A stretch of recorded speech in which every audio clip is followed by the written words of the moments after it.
Hi guys, welcome back to another episode of The Inside Scoop, the podcast where I give you an inside look into some of the most interesting people I come across. I am your host, Christina, and today we're joined by fellow West Coaster. The moment I said that, I knew that was weird. Let's pretend I did not say West Coaster. No one uses that word. But we're joined by my friend Luke. Luke and I first met on a road trip to upstate New York, and he started off this road trip by taking over the aux, which is so freaking rude. But then he won me over when he played, I think it was like Brockhampton, or maybe it was Kanye West, old Kanye West. You know what I mean? It was one of those. And then that's when I was like, all right, I guess this guy is cool. And yeah, he's been around ever since. And so in today's conversation, we talk a lot about art. We talk about artistic aspirations, the meaning of art, expression, and the direction of art, and so much more. I really hope you enjoy our conversation as much as I did. Before we begin, if you're listening on Spotify, please give this show a 5 stars. And if you're watching on YouTube, please hit the thumbs up button, hit the subscribe button, and the notification bell so you'll know when the next episode drops. And before we really begin, I want to apologize again for the audio. This time we filmed in my apartment, but I didn't realize how sensitive my iPhone's microphone is, and it picked up every little noise. So you're going to hear a lot of background noise. But the bright side to that is that it's going to feel like you're right there, sitting in the living room with us, talking to us, having this conversation with us. And I think that really adds to the experience. So without further ado, let's get started. Hi, Luke. Welcome to my podcast. Would you want to do like a clap? Oh, okay. Like mic check, you know? We're professionals. We're professionals. Okay. Ready? Clip? No. What's it? Cut one? Is that what they said? It's like act one, cut. Scene one, take one. Okay, scene one, take one. Okay. Alright. There we go. Now we can sync the, you know how it goes. Yeah. Okay. Hi, Luke. Welcome to my podcast. How does it feel? Is this your first podcast? This is not my first podcast, but first professional one. I'm hurt. You're gonna take my podcast jitty like that? Yeah. Okay, well, thank you for coming to my podcast. I really appreciate it. And you just gonna look at me. Do you want me to say something? Like nod or something? I'm listening. Okay, well, to begin every podcast, I always have trivia questions for my guests. Okay. And it's usually tailored to my guests. So I feel like I know you, but I don't really know you. So these are gonna be kind of random, but just based off the things that I've learned about you. I'm already out of like a dumbass. Wait, is that okay? Yeah, no, you can do or say whatever you want. Okay, great. You gonna censor that on YouTube? We'll see. Okay, so I believe you're Shanghainese, right? So the first trivia question is related to that. Super easy. I think it's super easy. What is the most popular Shanghainese dish? Most popular. Amongst the Chinese or internationally? Internationally. Probably xiaolongbao. Yes, correct. Okay. Next, I know how much you love rap. So rap? Okay, yeah. Rap's dope. Okay, this is also a very, very easy question. This probably should have been the first one. What were the two rappers having a feud from the East and West Coast? Wait, there's so many of them. I feel like it's like the biggest feud. Like everyone knows this. I guess there's always like Biggie and Pac. That's one of them. Oh, no, that's the answer. Oh, no. Okay, last two questions. I know you're from UCLA, so these are gonna be UCLA questions. Go Bruins. We love the enthusiasm. Okay, super easy. UCLA's colors and bonus points if you know what they represent. Oh, it's blue and gold, but I do not know what they represent. Okay. They represent the state's oceans and wildflowers. Oh, word. I did not know until today. Okay, last question. What did the Los Angeles Coliseum prohibit from UCLA football games?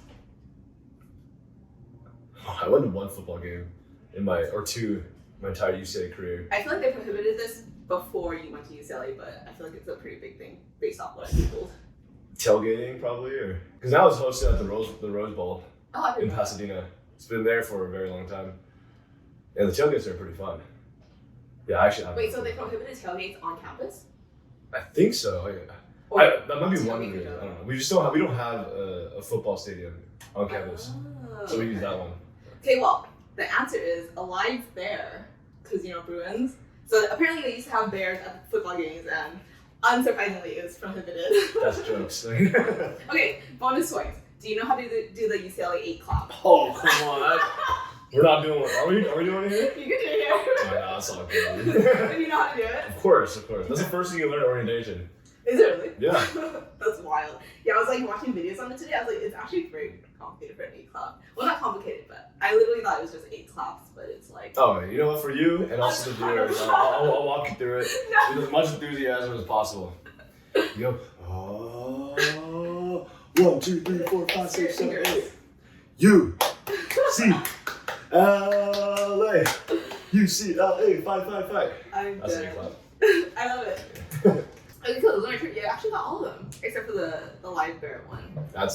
I doubt any recent alumni know about that. You think so? I feel like that's a pretty big thing. Should we lack school spirit? Yeah, not enough. Okay, so I guess we can get started. Just to jump into it, I know you mentioned you wanted to talk about artistic aspirations, and before this podcast started, you were DJing, playing music. I was just playing music on Spotify. And at your birthday party, you were DJing. Oh, that's just that was very cool. I didn't know you. You know, it's just how people play pickleball here in New York. Shout out Brian for that quote, but you just DJ. Yeah, it's just fun. Just throw some mixes together, pretend like you're something. So. I mean, it's fun to manifest it, I guess. Oh, for sure. Great word. Okay, well, let me ask you, what are your artistic aspirations? I'm big on movies. Mm-hmm. So I spend a lot of time writing like shorts and screenplays and stuff. Just really different ways to tell stories. I think it's one of my preferred forms. So when we're DJing, I've been really obsessed with the idea of like what's like the next wave or form of like visual performance. You go to a bunch of concerts, you go to a bunch of like house sets. It's usually there's some kind of icon, like the artist on stage, and then all the audience kind of looking at it. But I think with the rise of different technology and different types of music, you change the relationship a little bit. And yeah, personally, I believe that the next wave revolves some kind of like audio-visual marriage, and I'm big on that. Like, I'm very excited to learn about that more. What do you mean by audio-visual marriage? Like, 'cause I feel like if you go to like a festival, is that not kind of the same thing when you see like visuals on screen? It's a little bit. Like if you take that one step further, so at like Coachella, you go to like Coachella is some of the best production in the world, if not the best, and that's a big part of the show. So you go and see all like some of the dancers on stage. You see huge, just almost curtain or massive wall of screens. Mm-hmm. But a lot of it kind of either feeds off of, maybe not feeds off is the right word, but there's like some prepared visuals for something like that, and it just kind of goes along hand in hand with it. But I think the next step of that is a lot of what this live coding thing has to do with is you take some of the parameters of the audio and feed it back into the visuals itself. So there's there's a whole feedback loop that happens where the artist listens to their surroundings as they're mixing live that adjusts the performance from the sound and also the visuals together.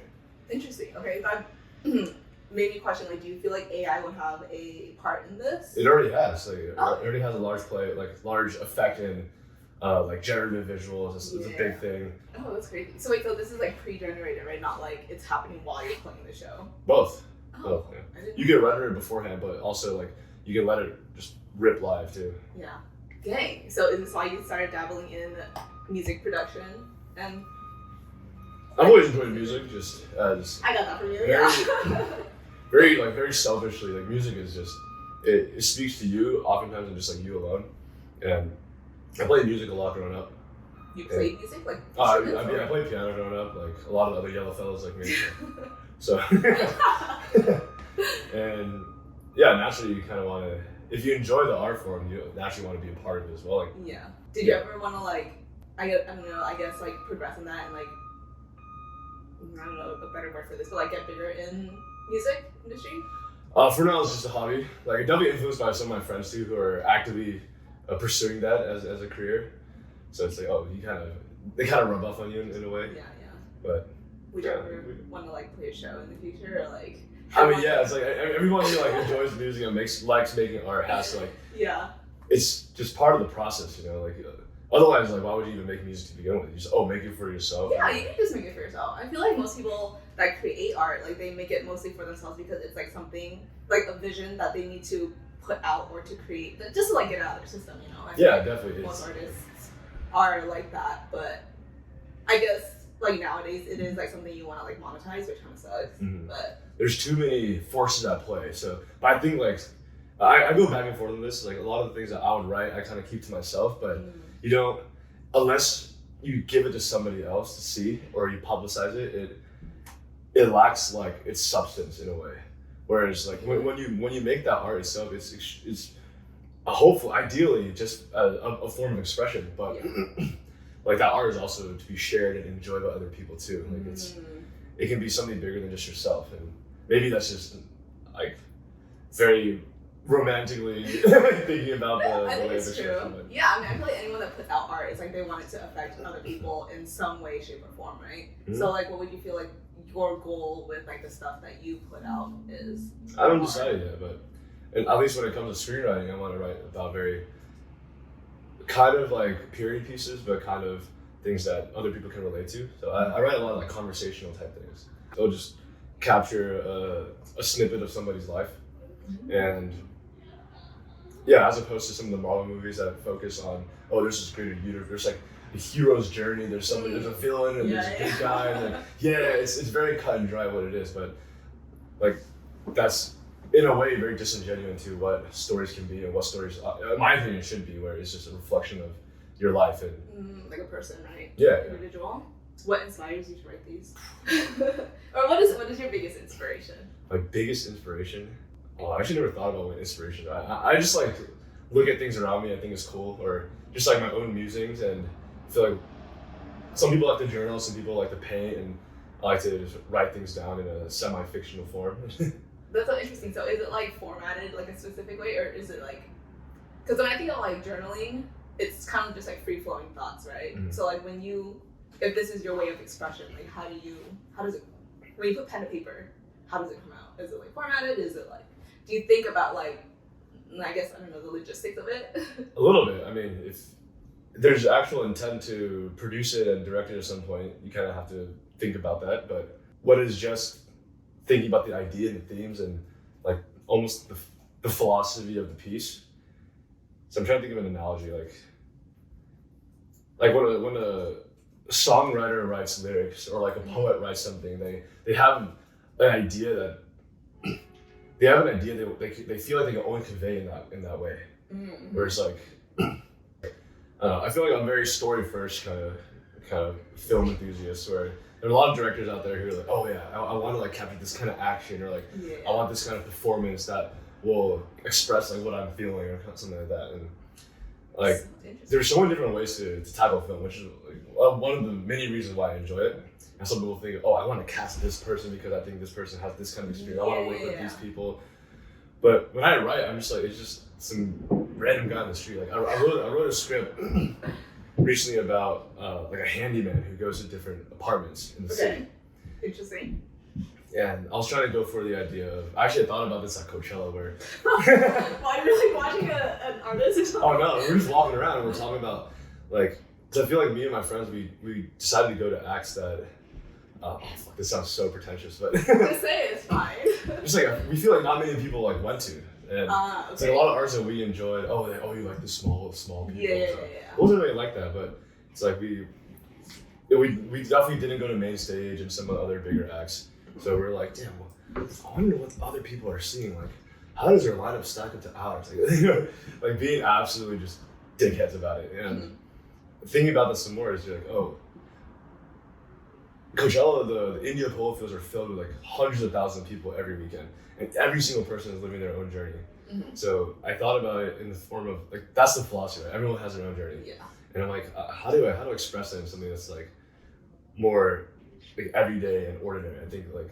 So like in the idea of like not being at Coachella, right? Just your own journey. Yeah, exactly. That's where the handyman comes in. Okay. The handyman, it was framed in a short, so about 20-30 minutes long, and he goes through 4 different apartments and just sees different families, and just by virtue of his occupation, he's able to fix the bathroom and look at, is this person messy? Like, does it keep the medicine there? Like, is this person going through it?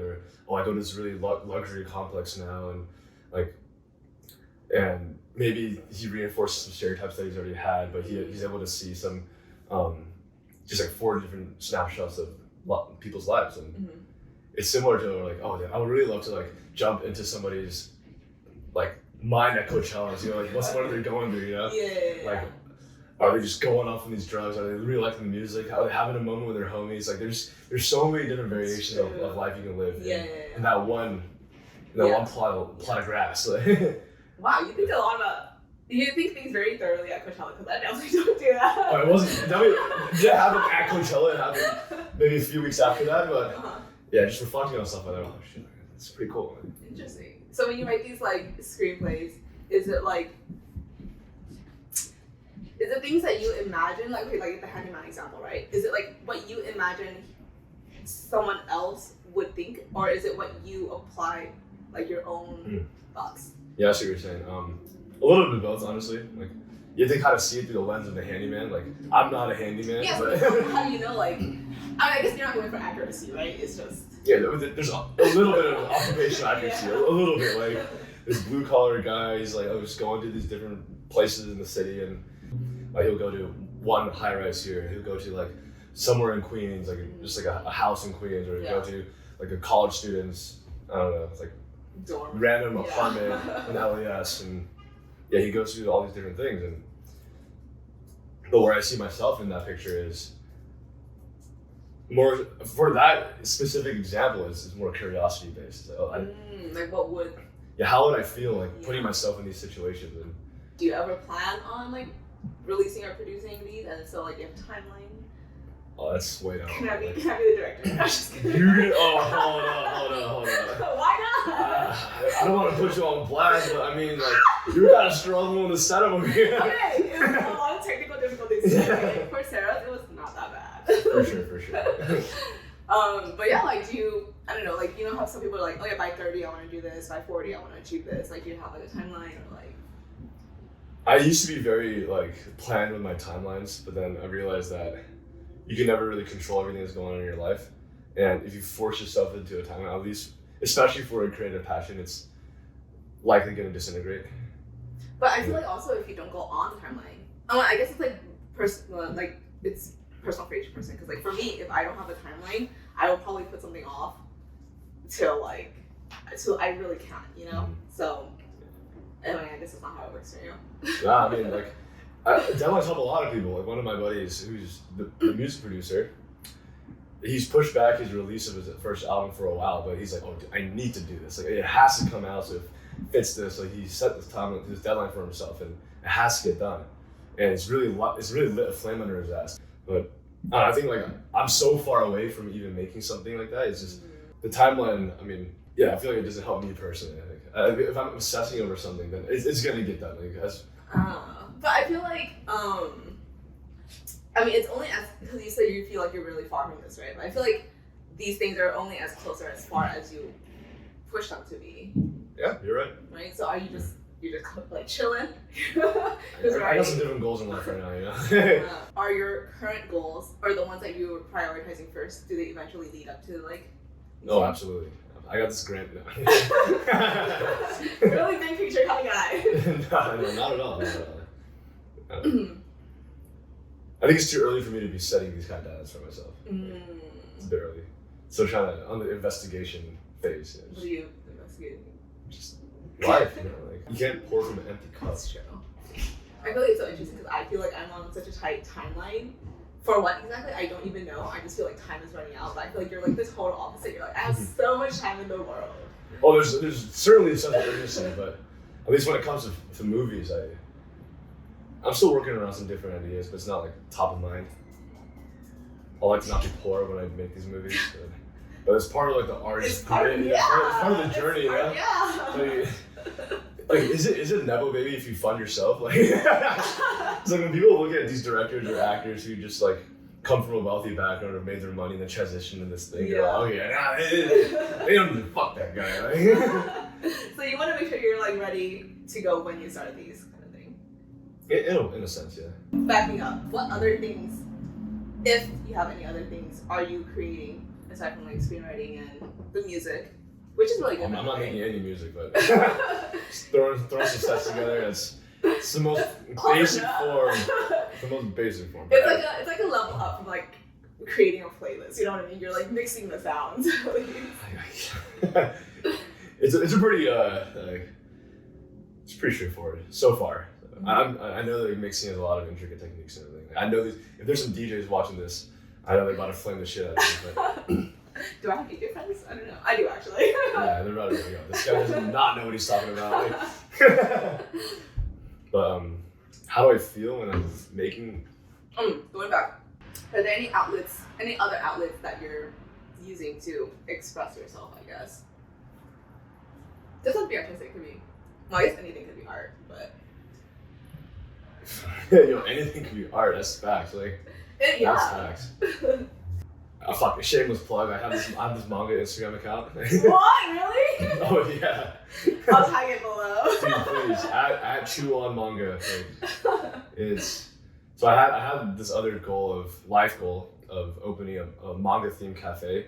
Oh, okay. But this is something I don't like to advertise about myself because it has a lot of connotations to it.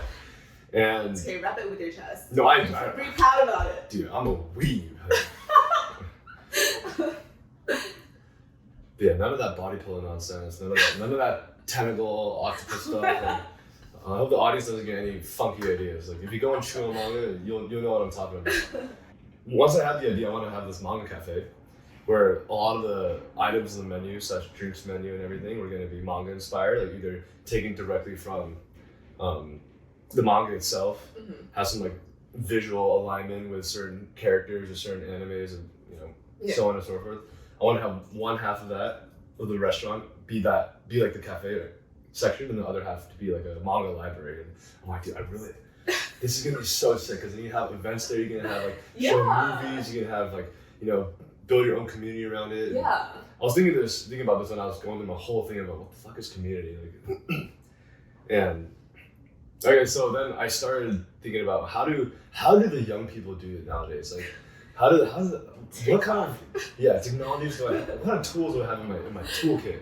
So I go to Instagram and I start this page, and then it was like content farm for a while. But I So wait, sorry. You created content for this, as in like what? Like, did you draw manga or did you? So I So I would just repost things, edit them a little bit. I'll just take a bunch of panels from the manga that I like, and then structure them in a way or order them in a way that I liked, that it felt like it was engaging, and then I wrote a little caption about each one. And the captions were like, there were sort of things. So it began as like, I'm actually aspiring to be this influencer, this manga influencer on Instagram, and like this was back in like 2020 where.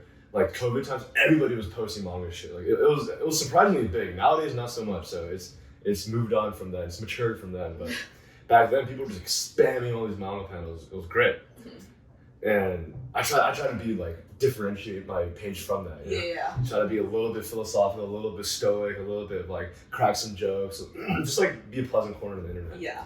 But since I wasn't posting like super rapidly, nor was I posting things that would naturally get more clicks. Sometimes you gotta be clickbaity, I know. I think I had too much pride to let myself go there. Like I'll admit, like I just didn't want to be with those people who like would post borderline hentai on the page, and like because all of these like teen bros are just fuck, dude, me just like oh god. That's not the page I want to have. Yeah.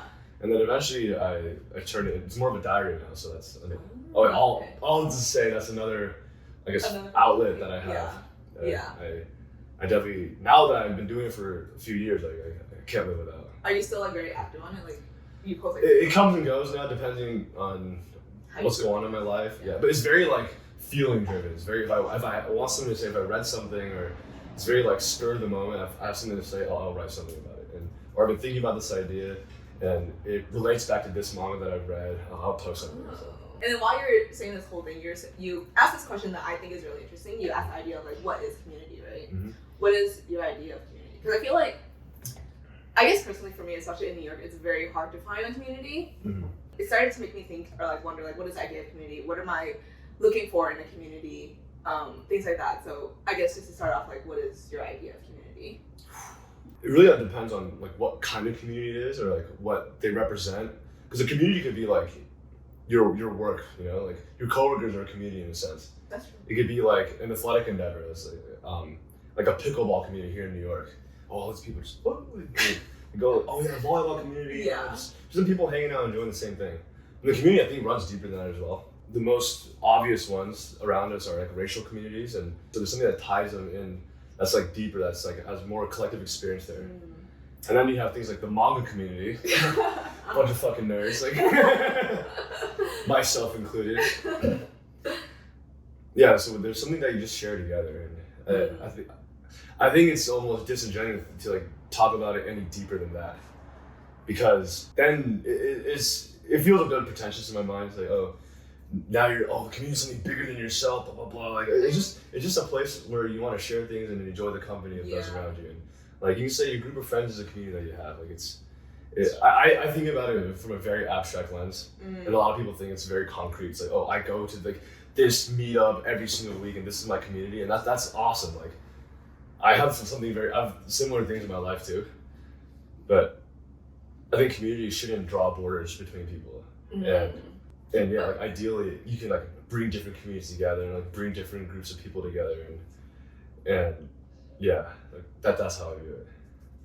Interesting. I mean, I feel like I wouldn't say like, because you specify like, oh, pickleball is my community. It's not like drawing a border, but it's more like just an aspect of your own personal community, right? In a sense, yeah. But it's like if you have this like shared thing that brings these groups of people together, that means people who don't do it might not feel included in those groups of people. So I feel community is more like a person-to-person relationship that you have. Yeah. Then it's like, oh, I only friends with you because of this, so therefore this community is like a rigid circle I draw. Yeah. So a lot of people might disagree with that. I think you make a really good point. But anyways, going back to my original question, how does it feel when you're expressing yourself through these mediums? Am I supposed to say bad? Like, oh, it feels horrible, guys. No, I hate doing it. I mean, a multitude of emotions. I'm sure you feel the same way when you journal.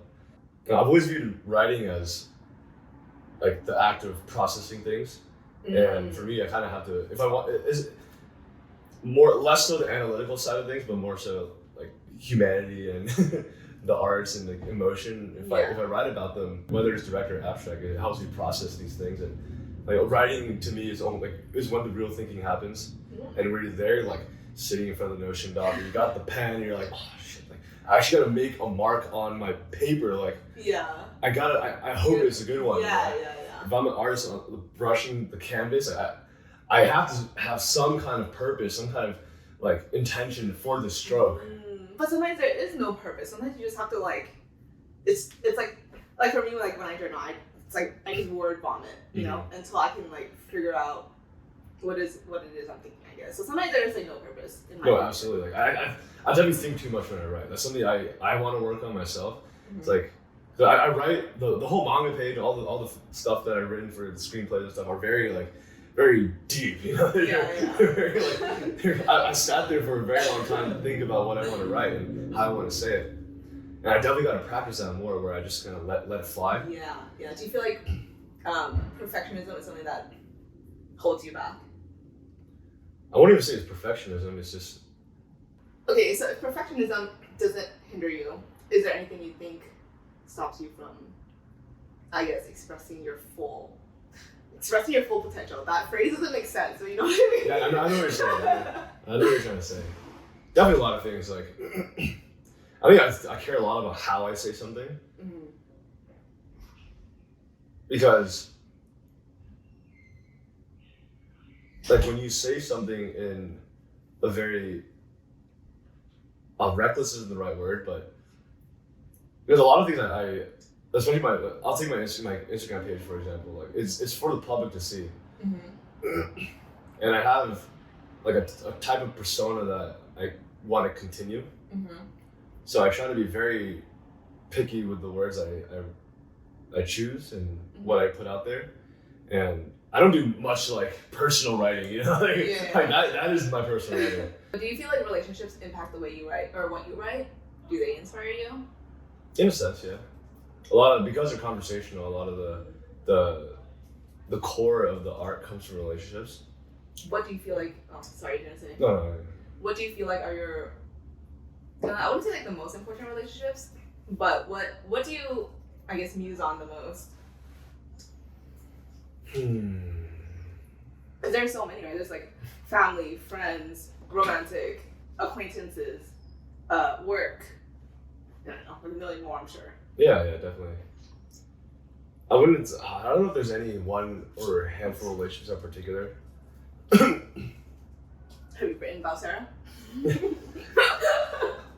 I don't know if I want the heathens of the internet to know about my personal life, but but these are your personal thoughts, right? I feel like part of it comes from I don't know, I guess I shouldn't make assumptions, but I feel like art is somewhat usually personal. Absolutely. Yeah. So now just it's more like something I've been like it is more so it's something I've been thinking about for a while, like some kind of very abstract concept, and then slowly like you chip away at the stone. Yeah. So what has been your most recent abstract concept that you've been thinking about? None. What's the next stage of visual performance? That's interesting. What's been on your mind? What's been on my mind? Yeah, whatever. Let me reflect these questions back onto you. This podcast, specifically this episode, prepping for this episode. Mm-hmm. Do you have any inspirations in the podcasting space, or any inspiration out there for your creative endeavors? You said you used to vlog, now we've transformed that into the next stage as podcast making. And yeah, I don't know if there's any inspiration. I feel like this podcast is just like I mentioned before, it's just something that I had in me that I just feel like I have to put out, right? And I feel like if I didn't put it out, it was just like, it was gonna eat away at me for some reason. And that's how I feel about like most things I put out with my vlogs. It's like, I have this vision about the kind of video I want to show or the story that I want to show, and if I don't put it out, I feel like shit, to be honest. So yeah, what drives that urge? Is it like because you know you're gonna feel like shit? You don't do it? Or? I think mostly it's like that's like an afterthought that comes afterwards. I feel like what drives it is more so like seeing something I create come to life. And then it's like, it feels even better when I'm the one creating it, right? Like, if you think about all my tattoos, I actually drew all of these out and said, oh yeah, you mentioned. Yeah. That's sick. And I drew it out and I gave it to the artist, right? So like, I love my tattoos because they're literally my own creation. And like, I know some people have this fear of like, oh, what if I get tired of it? I'm never gonna get tired of this. Hell yeah. Yeah. So that's how I feel also about like vlogs, and I guess this podcast too. Just the serotonin that comes from knowing I created this. Oh hell yeah. Yeah. Do you get the same feeling when you're writing or posting manga stuff? Sometimes. Sometimes I look back at some of the posts, I'm like, damn, I got that. There's definitely some ego strokes there. But yeah. Do you feel like it's more for yourself or for like other people? Like, are you? Like if I did it for other people, like I wouldn't be posting the stuff I do. So. Interesting. Like that's why even though I've had the page for a while, like my number of followers is very low. So help me out here. Everyone follow him. But I guess it's interesting because I feel like most people put out art to inspire others, right? Or like to make other people happy. That's what I'm hoping to do with this podcast. You know, giving people new perspectives at the very least. Or no, at the very least, like entertain them. So I guess like to some aspect, for me at least, there is more it's like for the people, right? So you guess you don't feel that way at all. Not even about your screenwriting? A little bit is for the people, but yeah, I don't want to say like fuck the audience or anything, but a part of it is like, I think the stuff that I write is very meditative in a way, where they come like, oh shit, like I thought about something today, and yeah, I think like the fact that you even put it out there is, I think it's important to put yourself out there, whether it's for yourself or for other people. And I think it's definitely, there are multiple forces at play when you do put something out there. It's like, oh, I have the gratification of like enabling other people to enjoy the art and consume it. It's like I feel like an art piece doesn't really become an art piece till it's shown to other people. Otherwise, it's just like a thing you do. It's like cooking for yourself, right? Like once you enable other people to critique your art, to shit on it, but also to find immense value out of it, it one, like test the art, and also like test the artist, and two, like there's a whole new different set of values that get unlocked that you might not even know existed when you first made it. That's true. Is judgment something that you often think about when you think about putting your stuff out? Yes and no. I feel like nobody's immune to the fear of judgment. Like as much as people say, oh no, I do, that's bullshit. That is bullshit. Like, you know, they some people are just like fully like give no fucks. Nah, I respect those people a lot. Like, they're few far in between though. Like, the number of people I can count in my head who are extremely successful and don't give a single fuck about what people think is very, very low. I feel like a lot of successful people don't give a fuck because you have to not give a fuck to be pretty successful, right? Depending on like what avenue you choose to be successful in, but For sure. I mean, like, I guess I'm thinking about like the small case. You know, if you are already of certain notoriety or popularity or financial like status, then yeah, you can afford to not give a fuck because your livelihood isn't dependent on losing that audience. Yeah. Whereas the majority of artists, they have to give a fuck. They have to be like, oh, how does this fit in with the current like, you know, like, the current framework of looking at things, or is this meta? Like they have to think about that whether they like it or not. Yeah. That kind of sucks. Do you feel like it's kind of like losing yourself? Or personally, I guess I would feel like I'm losing myself if I have to like consider other people's opinions in what I put out. Oh, for sure. But it's like a compromise you have to be. That's like a healthy compromise you have for yourself. Mm-hmm. It's like that's a healthy compromise I made with my manga page. I know it's not going to be big. I know that for a fact. The shit I post is maybe one day, maybe after this. It's only interesting to. It's like a niche within a niche. You know? Yeah. Even the people who read manga, that's a niche. Like, yeah. People are like, oh no, anime is big, but manga, like flipping through the pages, that shit's niche. And then within that niche, I have a little pockets, but it's a conscious decision I made. Otherwise, I'll just hate myself for not being for being very disingenuous. So this is just random question, but why did you choose to do manga and not anime? I don't watch any anime, so because I still haven't. So you just read it, but you don't watch it? Yeah. Interesting. I know exactly. Niche within a niche. Why do you prefer reading over watching? Is there something that appeals to you more about it? Oh yeah, it's a static art form, right? It's just panels on a page and some text and some action. It's 2D. But it feels so alive when it feels so alive. Okay. Yeah, it feels incredibly alive. Because when I'm reading it, I've talked to other primarily manga readers about this. Like, I feel like the majority of people who read comics or manga, they like to fill in the animation themselves. They try to imagine themselves in there and imagine how the interaction would be. And, okay. I see. And there's like only so many things you could do. There's things that animation brings out of manga or animation does very, very well. And there's things that can only be done within manga. And to complement the idea of the reader fills in with their own imagination, like to complement the idea, because it's a static piece, because you're reading it like word by word, frame by frame, you can also take the time to breathe and sit there, and you can add your own pacing to it.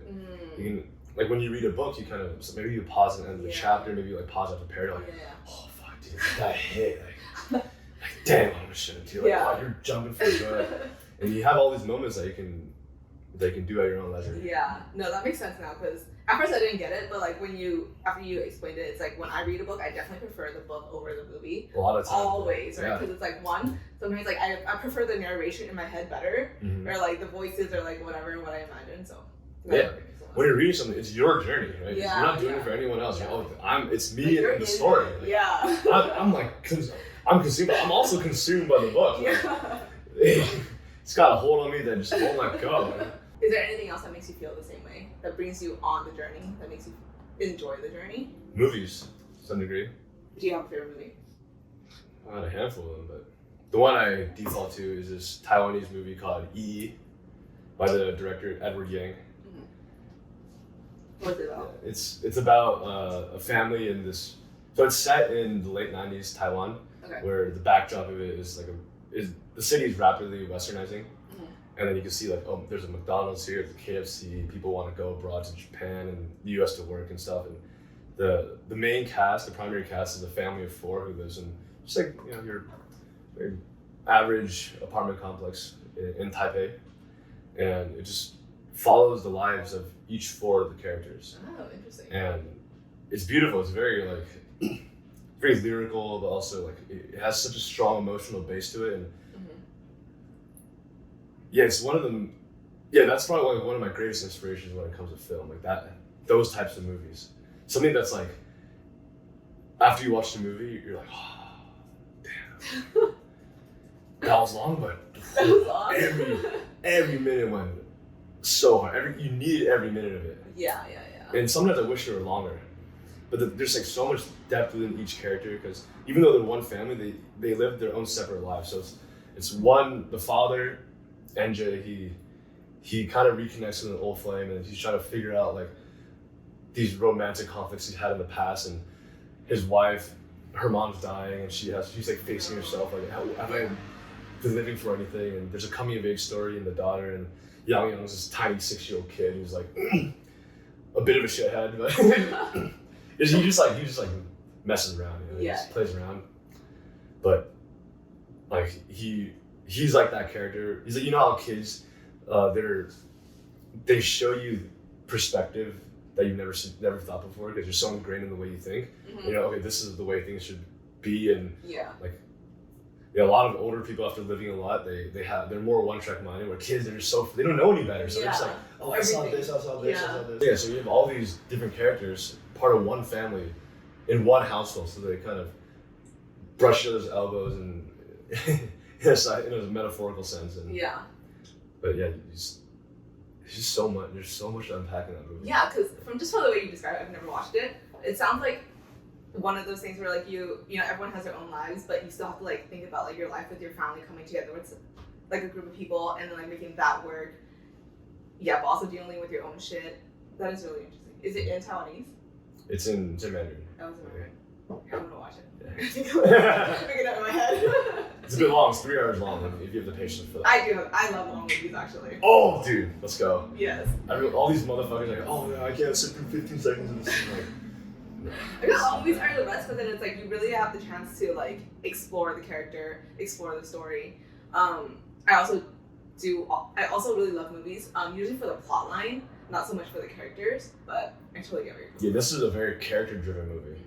Interesting, okay. I think I do prefer, I write and also enjoy movies that are extremely character-driven, where it's like, it's just their lives, you know, it's like, they're dictating the plot, essentially. But a lot of the beauty of the film comes from like who they are as people and how they interact with the world. Going off of the storyline thing, do you ever think that like you would shoot a podcast with certain people where you kind of want to craft a story, or you kind of want to just see how it goes? Because you told me it's very conversational, very free flowing, but sometimes I think about it, I'm like, it'll be cool. Like a lot of people just have their questions because they want to guide like the emotional journey of the podcast too. Like, does that ever cross your mind? It has crossed my mind. But I think it's really hard because you never know what the person's gonna say, right? So you can't really like dictate. You can't be like, okay, here you have to say this, or else it's not gonna go with what I'm planning, right? You can't be like that. Then it's like, is it still a podcast? Then it would just be like really fake. Mm-hmm. Yeah, right? Fair point. Yeah. So so to answer your question, I have thought about that, but I don't think it'll work out. Though I guess I could try in my next episode. Yeah, see how it goes. Like experiment a little bit. Yeah. Well, you're like 3 episodes in, so. Gosh. How many does Joe Rogan have? Like 1,500. Yeah. There's so many. Oh, I got another question for you. Do you feel like you found your voice? Found my voice? Maybe it's true. I mean, maybe not in podcasting because you just started this, but I know it's something that a lot of artists struggle with, like finding what their voice is and how they want to say something. It's something I feel like I still struggle with to this day. I don't think I found my voice because I feel like, to be honest, whenever I am like thinking of, you know, the things I create, I do think of it through the lens of like, well, like my audience like this, right? Which I think dictates a lot of like my content and how it comes out in terms of like production and stuff. So I feel like my voice gets overpowered by the people that I'm showing this to, which I know it's not good, but it's really hard to like overcome, I feel. Do you want to try to overcome that, or like, I think it depends on your goals, right? Like if you want to blow this podcast up, then you got to give the people what they want. Yeah. I don't know. It's like I want to learn how to like stand on that fine line between giving someone what they want and like what I really want. Like being in the middle, you know. Something I want to like produce podcasts that's like digestible, that's interesting, so people will be interested in listening, but also like want to talk about things that me or my guests are interested in talking about. Because then if not, then it's just gonna feel like work if I don't like talking to this person or whatever, right? Dude, that's the most difficult part about being a creator. Right? How how much do you compromise? You know? Yeah. It always goes back to that when you put something out there. Yeah. Like you brought this up earlier in this conversation. How much do you think about what other people think? Like how much do you fear about judgment? Do you fear judgment? Personally, I don't fear judgment, to be honest. It's weird because I don't fear judgment, but I do care about what other people think. It's more so like whether they like it or not, but I don't care if they really hate it, you know what I mean? I don't know, it's very nuanced. Like, is it nuanced or is it just like turning a blind eye to the criticism? Those people, nah, you supporters? Yeah. Maybe that's what it sounds like to me. I mean, maybe that's what it is, you know? But then I guess, like, especially when you're, like, someone, you know, just starting out in terms of, like, content creation, you have to, like, kind of turn a blind eye to the criticism. Because if you let that, like, you know, overpower your thoughts or, like, you know, you give into the negativity, then you're not going to want to continue making what you're making, right? So, like, I think in the beginning, well, I think throughout the whole journey, you should obviously only care about what your supporters are saying. So I think that's what I'm trying to do. It's like, I don't care if you hate me, but I care about what you think. Like, I don't know. No, I think that's fair. Like, them hating you shouldn't get you down anyway. Yeah. Like, I don't even know you, like, so I don't care if you hate me, but... Yeah, I guess to a lot of people, though, when they see the negative thing, like, hey, oh, it's like, it's brutal, like, I don't want to see all this negativity on my comment section. Like, yeah. So it's really discouraging, but I think that's a decent mindset to have, where you're like, yeah, I'll listen to what you say, but, you know, I'll filter out the negatives. Yeah. You just have to filter. Yeah. But I think I've also been lucky enough to, like, not really have too many hate comments. Granted, only my friends, my amazing friends, watch my stuff. So there are no hate comments that I know of. So honestly, I don't know how I would react if I got a real hate comment or hate anything. We'll put that in the chat. No, I'm kidding. I'm just gonna filter. I'm gonna pretend I didn't see it. But yeah, should I answer your question? Yeah, that's funny. That's funny. Yeah. Filter's probably one of the healthiest ways of going about it. It's like, it actually doesn't get to you. I mean, it's great. Like, oh.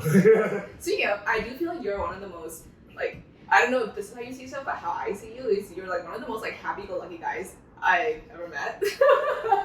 You really are. So I'm gonna ask you, like, how do you keep that like mentality? Like, what are your, I guess. Let me just tell you the secrets right now. Like, yeah, spill the tea. Ooh. Not giving a fuck is a big one. Like, there's some people you have to give a fuck about, like the homies and of course, the important people in your life. Yeah, I don't know what is like. You're like, I don't know why I'm so happy. I wouldn't call myself happy. But I feel like I'm not like in the dumps or anything. Yeah. I mean, I guess I feel like you're like every time I see. Okay, so like compared to like most people I see like on the streets or whatever, I feel like everyone's pretty like, what's the word? Chill is not the word, but it's like mellow. Yeah, everyone is very mellow. You are definitely not mellow. But like not like in a bad way. You're just like always like it gives like happy vibes, you know, good vibes. I'm just trying to be a good vibe wherever I go. Like bringing the vibes. Dude, I'm just trying to be a good dude, you know.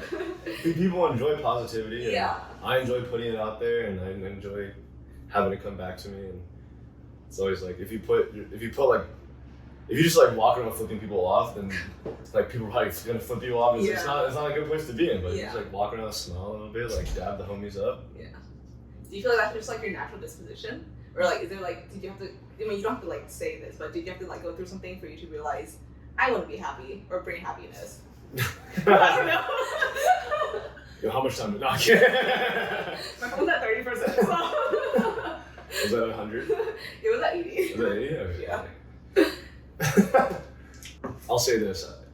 I think some of the nicest people you meet, or really, really large, threatening people are some of the nicest people you meet. And they've gone through a lot. Whether I'm taking it strictly from like a fighting background, let's say. Like, sure, some of them are crackheads and some of them are just fucking deviant, but a lot of these people, especially when they walk around, when people think they're a threat, they learn to have a generally pleasant disposition towards others. just like, you know, bring good energy around. Just, you know, make people be at ease and hang out. I feel like that's just because, like, they know that, like, okay, from the fighting background, I feel like these two are, it's usually because they know that, like, if they needed to, they could defend themselves and they would probably hurt you. So they're not, what's the word? I can't figure it out right now. They're not intimidated by you because, yeah, so they're not intimidated by you, which is why they're generally happy. It's, did that make sense? Yeah, no, I see what you're saying. So it's more so like because they know that like if they have to, they can fight you. So they're not scared of you. So they're like, whatever. Why would I have to be intimidating? Why do I have to be intimidating if, you know, in the end, you know, you can win anyways. That's a perspective right there. That's what I think, right? Like I was gonna take it from another angle where tell me. I think what your thoughts. maybe the fighting analogy is a bit specific, but I think people who understand pain to a very deep level try not to bring that to other people. It's true. I am happy that you are very go-lucky. It brings the vibes. It brings the vibes every time you come over. Well, thank you. I appreciate that. Right back at you, Christina. Thank you. This conversation has been quite pleasant, giggly, and fun. And thank you. You're always very warm to me. So. Oh, okay. Well, I feel like we can end this here. Mm-hmm. Is there anything you want to plug aside from your manga Instagram? No, that's all. That's all I really got in public eye. So. Okay, well, for my outro, I usually ask my guests 3 questions. Sure. 1, what is the best advice you've ever been given that you kind of apply or that you think about often? This isn't something that's been given to me per se, but something I think about all the time is you can't pour from an empty cup. I definitely referenced that earlier in this podcast, but yeah. I think about it all the time, all the time. Interesting. So, to go off of that, do you feel like you're always doing things to make sure that your cup is full? And if so, what are these things? No, my cup is generally full.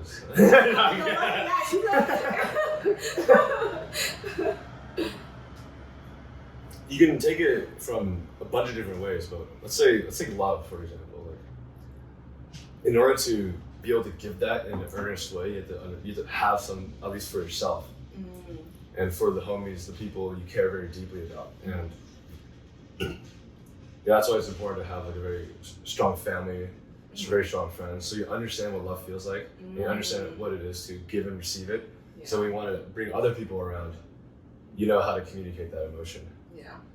But then you also take it from like a writing standpoint. Remember I was saying, oh, there's no deadline or goal for like the first short or feature I produce. Yeah. It's because like I'm still trying to live life a little more, still trying to see different sides of the world and different sides of people, and also that would be more to write about. Yeah. Exactly. You gotta have a source material to draw on. Yeah. That's filling your cup to in a sense. Yeah. Like. Interesting. Okay. Good advice. Always fill your cup. Got it. Don't be selfish about it. The cup will fill itself gradually over time. Like, yeah. You don't have to be aggressively dumping shit in the cup. Like, I need to fill it. No, you should not. Don't do that. Okay. The cup might just dry up all this. Yeah. If an empty cup, you pour water in it. Right? Yeah, let's say you have a bowl and like you open the faucet really fucking fast. The water splashes everywhere. Yeah. That's true. Yeah. You gotta pour it in gently. Like, out of the tea kettle, just like that. With love. With love. Okay, good advice. So on the flip side of that, what is the worst advice you've ever received, or whatever? What is the worst advice you've ever received or heard? Who am I going to put on blast? Please, we need the phone number, social security number, everything. I've been pretty lucky. I've been very lucky.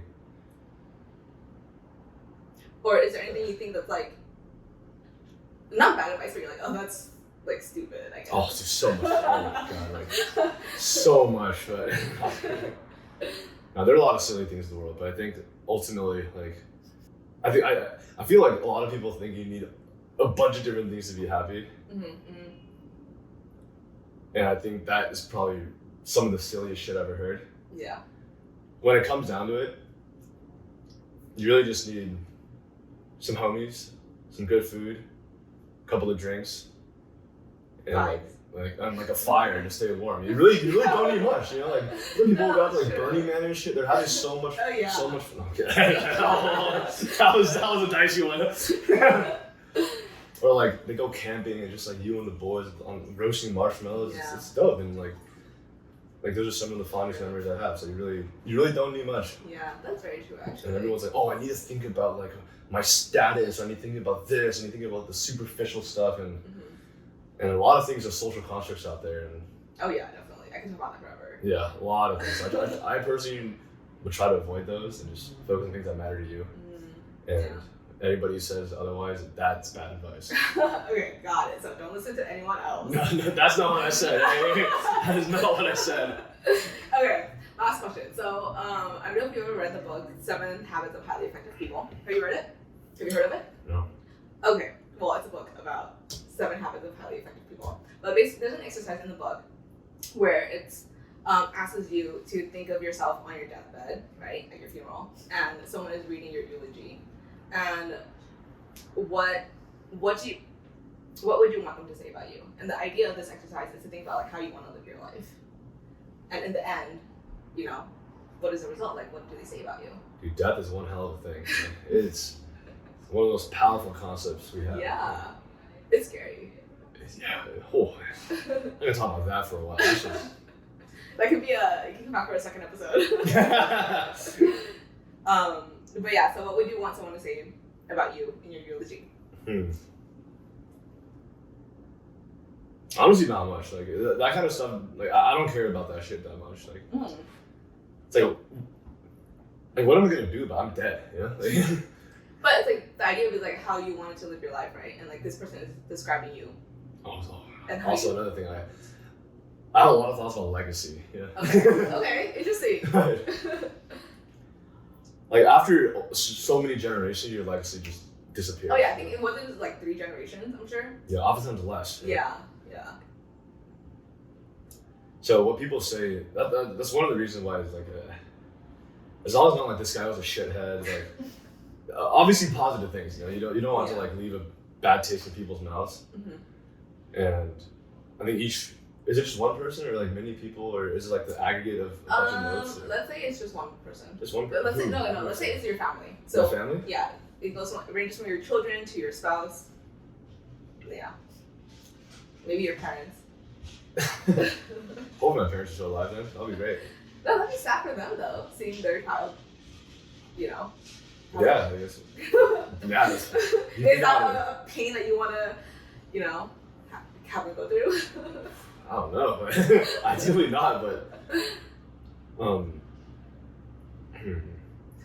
like for me, right? My thoughts when I answered this question was like I wanted people to say, whoever is reading my eulogy, to say that she was very adventurous, she was a very caring person, she put others before her, things like that, and that's kind of like a guiding light on how I, you know, live my life and like what I make in my everyday decisions. So. Some good validation at the end of the day. It's really the end of the day, right? Yeah, just maybe something along the lines of like, oh, Luke helped lift other people up. It's just a general positive force, either lifting people up, bringing people together. The idea of community.